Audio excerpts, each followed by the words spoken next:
past, present, future, Good alien evening, Earth. dimension, This is Adam Sturch broadcasting from the Mushroom Mansion Taos, New Mexico, promise starting oil bearing painting demons. drive-through. And so it's strangely enough, it Alright, I'm just going to creates a block certain in kind of basic services. colors Now, I and start don't this think scene. that, It's going to be a everybody drive-in realizes this. Many movie people take theater psychedelics in order with to cars prove to themselves that they and can, a and then gain screen acceptance and a from their background. social So group. here we It's a go. way of We'll see where it goes fitting from the in. idea. But those people, you can always evade the mystery. Not always, but if you're trying to from the get-go, you can evade fully confronting the mystery. And but if it's what you want, you will quickly discover that you have hit the main vein, and that changes the rules of the game pretty entirely. They'll do it up to a point, and then particularly sophisticated psychologists and people like that say, well, it'll take you so far, but then there's something else, and you have to quit doing this and give it up and do something else. And my experience is what that is, it's not true. You want to keep doing it, it'll take you as far as you want to go. That's what I think. I think people who quit doing it see something, detect. Because what it is if you think of the self as a diamond, and you begin to, and then what the psychedelic is pressure on the diamond. Well, you can raise the pressure to 1,000 pounds per square inch, and there are no structural flaws. But if you raise the pressure to 10,000 pounds per square inch, micro flaws begin to show and shear lines appear. And because everything will fly apart at a certain level, one cannot encompass this mystery. I mean, I think finally you have to avert your eyes and just, adore is a strange word, and worship is also a strange word, but certainly give credit to. It is not a program that you finish. And yes, people who say, I learned all I could from it, probably learned mostly that they shouldn't do more of it. You're psychotherapist. Well, it threatens to put anybody out of a job, because eventually the contradictions of living in this low-level slice of reality will just become unbearable. And this actually happened in the 60s. I mean, many people quit and dropped out for many reasons, but the seed of all that talk about is, you just say, this is absurd. I am going to sit. That's not absurd. But, what about your stock brokerage? What about your portfolio? What about your divorce in progress? So all of this, how you can't, no, I think that the depth of this cannot be taken. And eventually, the male ego in every single one of us, regardless of our gender, will feel threatened. Because it's hardly different from death, because you're not going to recognize yourself. That's the point that I wanted to make in talking about the guy up on Cold Mountain. Once he ran a gas station, once he followed the Dodgers, but then it all began to slide in a certain direction, and he is no longer recognizable to himself. Carlos Castaneda has Don Juan say, you must lose your personal history. Well, I don't know whether Don Juan is a real person or whether he ever said that, but it's interesting, that notion. How many of us would be willing to become unrecognizable to ourselves? And yet, obviously, that's the path that one is on. And so then you just decide, well, is there an obligation to go to the end? Do I have to become a genie? Do I have to become a Taoist sage, an immortal? And I think the answer is no. One doesn't have to do that. Buddhism creates the notion of the bodhisattva. That is, in a way, this same thing. It's where you're just about to go over the hill into incomprehensibility, and then you say, wait a minute, what about the people in the prisons, the naked, the hungry, the oppressed, and you pull back and say, no, I forswear enlightenment until the last being attains enlightenment. Well, it's a noble gesture, but I'll bet these bodhisattvas make this vow with a tremendous sigh of relief. Now they know what they're going to do with their lives. Oh, good, I'm going to work in prisons and counsel the dying and get into political action. Geez, for a minute I thought I was going to go straight into the light and become unrecognizable to myself and lose my definitions and so on. I will. The two words that struck me interesting was adore and worship. One, if I got it right, Matthew Fox Friday night said, quoted some theologian, I think it was Sharp, and it struck me interesting because he said that we have come to a point in history now where we must either find some form of meaningful worship or commit suicide. And somehow, that quote came back when you mentioned when one may reach that point of contemplative truth and the unspeakable or the formless form or the light or whatever you want to call it, and the mushrooms are pointing the way or whatever, breath therapy, that all these things are only something that points you to the ultimate. And when you get there, it moves into the adoration and the worship level, which, interestingly enough, as I say, coming from a mode of being a recovering Catholic, I could never find any kind of religious community and didn't want to join a monastery for that purpose. And what I see is partially this neurosis or unhappiness that exists in so many people in the country. They have no contextual format for worship because it doesn't have that power for them to do it. Yes, well, you have to have the personal experience of something to worship. And this is what has been lacking. I mean, what the churches are peddling is high abstraction, and you really have to work yourself up into a lather to, be able to accept that as worthy of that kind of attention. The psychedelic subset of society is into an experience. And, it's accessible. In a way, we're like Calvinists, not in our ethics or our restraint on behavior, but in our insistence on a direct personal relationship with the mystery.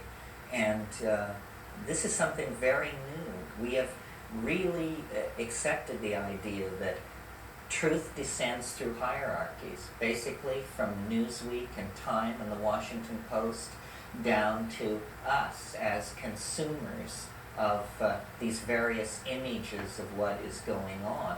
The notion that you might know more about reality than the combined editorial board of Scientific American and the Journal of Foreign Affairs is startling stuff. We always give ourselves away. We don't realize it depends on you, to believe that at Cornell or down at SRI people understand the universe is not helpful. You must understand the universe. And if you don't know partial differential calculus, then your model of how the universe works must do it without partial differential calculus. In other words, it's not writ anywhere that only one model will work, and in fact, I think all abstract models should be highly suspect. It's going to be, it's an opportunity. I mean, we have to view life as an opportunity. What are you doing with it? Are you afraid of it? I mean, some people live their lives, apparently, what they are doing is arranging their deathbed scene. They want it to take place in a large baronial house with clipped green lawns, acres in surround, They want the room in which they die to be filled with fine art. They want their loving heirs to be dutifully assembled while they pass out the final wisdom. And they spend their entire life creating the dramatic scenario of their passage. And of course you have to work hard, because you've got to make the money to buy that house. You have to sire all these children, educate them into your values so they won't be stabbing you in the back and misbehaving in this situation. You have to create loyalty, possession, power, all of these things. And then you won't die in a ditch, unknown and abandoned, you know. But on the other hand, what was the quality of that life, you know? Life is an opportunity. How much pressure should you put on it? How many places should you go? How many drugs should you take? How many sexual configurations should you experiment with? How many professions should you, and it depends, I think, the question is, how seriously do you take it?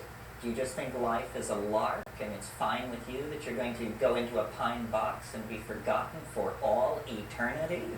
Or do you have some inner consolation that that won't happen and you're going to go off and be with Lao Tzu and Mao and everybody else who ever died? Or, you know, just what is it? And I think of it as a telephone booth being filled with water, and you can see that when the water reaches the top of the telephone booth, you're going to be dead as a doornail.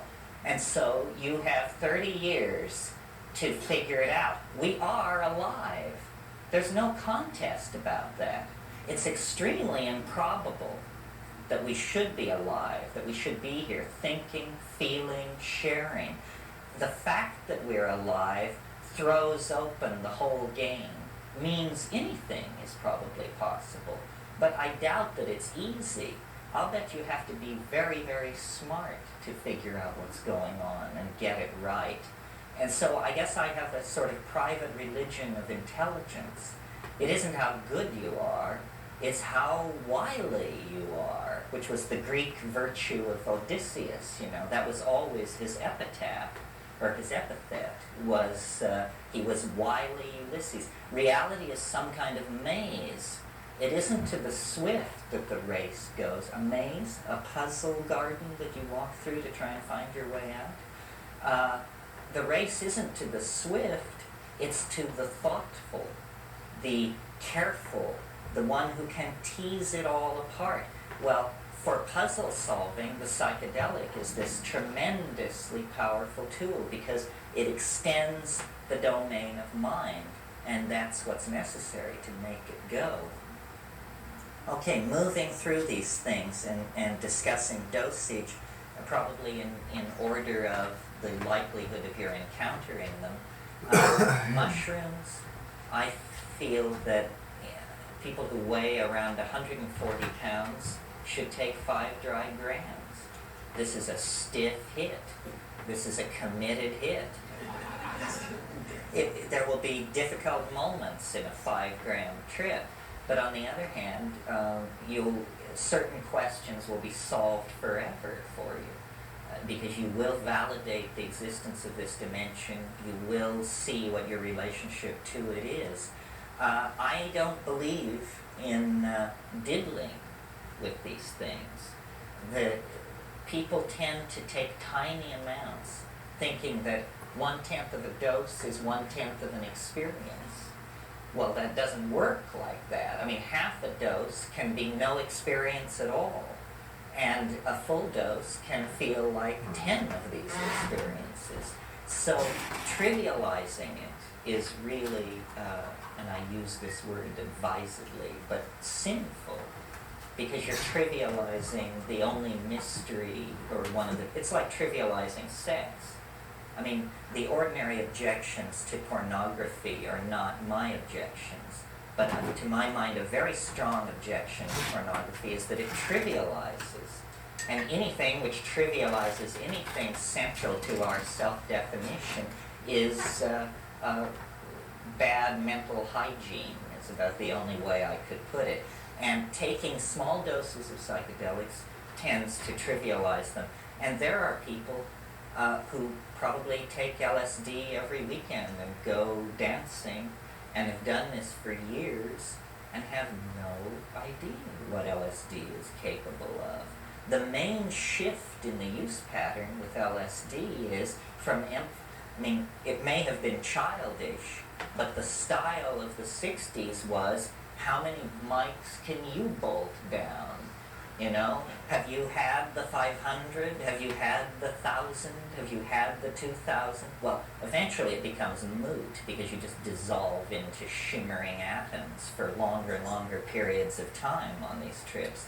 But the modern approach, which is how little can you get away with taking and still be one of the gang, is even more insidious, you know, because then people feel capable of talking about these things.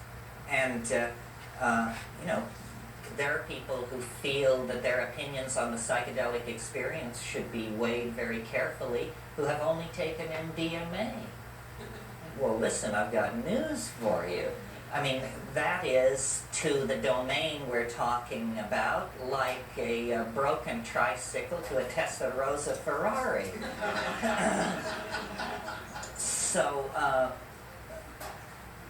So this is a general comment that you should take a committed dose of whatever it is you're taking, so that there is no ambiguity, because there's nothing worse than a sub-threshold psychedelic experience, because what it is it's all show and no go. You know, you feel the CNS activation, you feel the keyboards light up, everything comes on, you start down the runway, you pick up speed, you pick up speed, you pick up speed, and then you come to the end of the runway and taxi back to the hangar, and, you know, well, that was not a flight to Boston, that was just clogging the traffic pattern. So committed doses, and then because you're going to take a committed dose, inform yourself of the medical and pharmacological chit-chat on the matter so that you can feel reassured, you know, and talk to a heart specialist. Questions like, if my heart is pounding, does that mean I'm having a heart attack?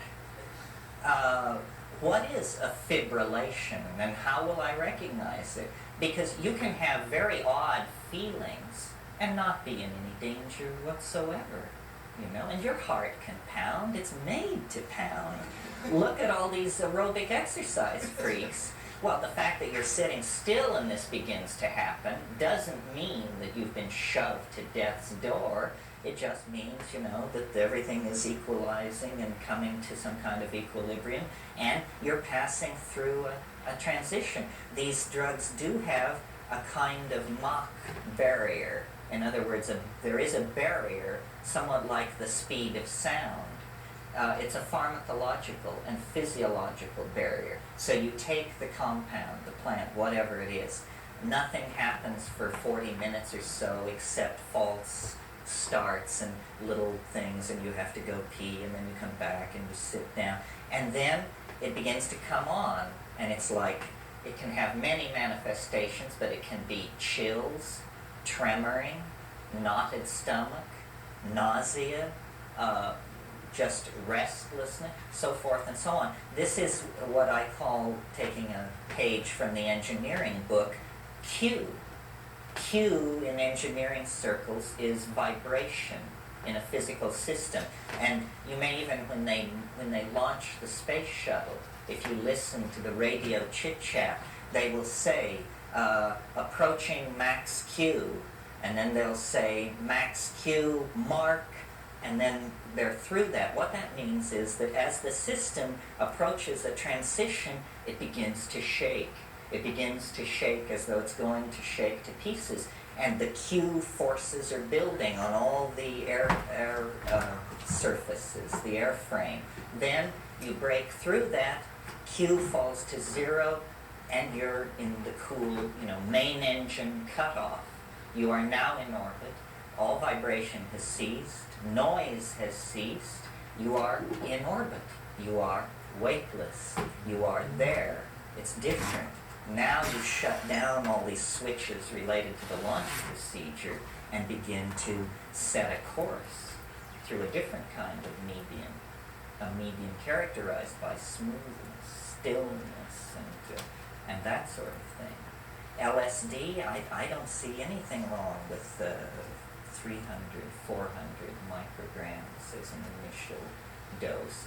I don't see any point in running up into the 1500 to 2000 gamma range, because in my experience, what happens is at higher doses, there's simply an area where you can't remember what happened. And the higher the dose, the longer that period of time. But since you can't remember anything about it, why, it should be shortened. DMT, 70 milligrams, vaporized in a glass pipe, and 70 milligrams. Yeah. LSD, I have done large doses of LSD at times, and it's always seemed to me that it's very difficult to process all the stimuli coming in. The biocomputer just, at one point, for me at least, one time I did 4,000 and the biocomputer shut down for a while. I like you said, I forgot exactly. Yeah, it's overload, Mm-hmm. and it just shunts it past you. What do we need to cover here? DMT, psilocybin, LSD, MDMA, which, I think probably you all know, 125, 150 milligrams. And because I tell you these doses doesn't necessarily mean I approve of all these things. I'm just saying, if you take them, these are the doses. Ketamine, people take small amounts, again, usually after attaining some amount of proficiency with it. I've only done it 4 or 5 times, and always fairly large doses, 130, 150. Interesting compound, but contraindicated because of physiological problems. Depresses the immune system, possibility of epileptic kindling. Certainly, if you were to vomit in that state, you might well strangle because you wouldn't be able to clear your throat. I don't like, what I have against ketamine also is you have to shoot it, As I was driving home last night, I was listening to some program, and they were talking about intravenous drugs. And I thought, how interesting, that's a distinction you don't hear made very often. They were saying, we should legalize all drugs except intravenous drugs. Well, so that's, of course, morphine, cocaine, heroin, ketamine, steroids, I suppose, like that. That's an interesting distinction, operationally. Yeah. You can, but I would, I've heard that it's dangerous because, yeah, it's IM. It's IM. When they give it as an anesthetic, they give it 600 milligrams IV push, which must be just like being struck from behind by a freight train. I'm sure you never know what hit you. I mean, imagine an exploratory dose is 100, let's say, IM. They're talking about IV directly into the vein, 600 push. That means pressure on the feeder, so it's just like a high pressure filling of your gas tank. You would never know what hit you. Yeah, although now they've pulled it from general surgery, even veterinary surgery, because it seems to depress the immune system. And the worst thing you could do is do surgery on somebody and then put them into a surgical recovery ward with a depressed immune system. So that is kind of out. I must say about ketamine, it did something to me that nothing else has ever done, which is it erodes the observer in a way that the indoles don't. On ketamine, you can get so out there that it is a major intellectual breakthrough to realize that you're on a drug. In other words, there's this situation and it seems like it's always been there, and it always will be there, and you can't remember who you are, or what you are, or where you are, and this situation continues, and there's something about it, but you can't quite put your finger on it, and there's never been anything else, there'll never be anything else, and then suddenly comes this tiny thought: you're on a drug. Oh, right. I remember now. That's it. I'm a human being.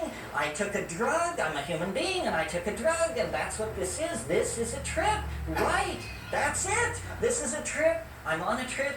Now I've got it. Now I'm in. Well, what this means is you're now coming down. The trip is now over with because you have, yeah. Being so lost that it was a victory to realize No, that. not a victory, but I was just in that state where there was only eternity. There was no trace back to any family member, to anything. I just knew that this person which was sitting was a familiar person. From somewhere I knew this person, and I felt calm with that. And it was yourself. No, there was none. My sitter was there. Oh, I see. I was sitting in the next room, but I was for hours just totally. All right. I didn't quite understand how I was going to render the couple kissing in the car and at once the car without doing it as an interior scene, and that would end up having eclipsed all of the other elements in the scene, the other cars in the screen, which I want. So I just kind of made it abstract and have the car as though it's transparent, and it, or in between a transparency and a melding of the figures into the seats and scene of the surrounding drive-in, I suppose I should title it that. Only been to one, but anyway, it was an interesting experience and quite a bit of fun. Saw Kill Bill, which I recently watched again, and the whole bloody affair. Interesting movie, but I don't remember much of it, which is probably the point of a drive-in. But anyway, it was interesting, and I thought it would be fun to portray and paint, and it's starting to model out in a fun way. Cool. So that's it for the moment, though. We'll start developing this after this sets up, and work on something else in between. That's Adam Sturch broadcasting from the Mushroom Mansion, Taos, New Mexico. Working on oil painting, drive in. Everybody's attention to the fact Zoom that in on people that have been and doing pan it up this and for down. 50,000 years. So in a way, that sounds That was like surprising I'm to saying me, it's not a big deal. the way It's part it of the occurred to human me to render the heritage. scene through the top of the Certain car. people have always I like known that. about this. Yeah. So we're going to develop that and detail it and have some fun with this one. There's nothing, and then all of a sudden, coming back in, the observer kicks in. That's the big issue. And I think I'll have Uma Thurman on the screen. Where did the observer come from? Is it the ocean? Or a scene out of Kill Bill. Maybe render that part cleanly with a little more realism, Do you have anything to say about and that? then dissolve it out into the more abstractly rendered Well, it begins with self-reflection. scene. We'll see. In other words, the Thank you for question, watching. Have a good night, what's Earth. happening?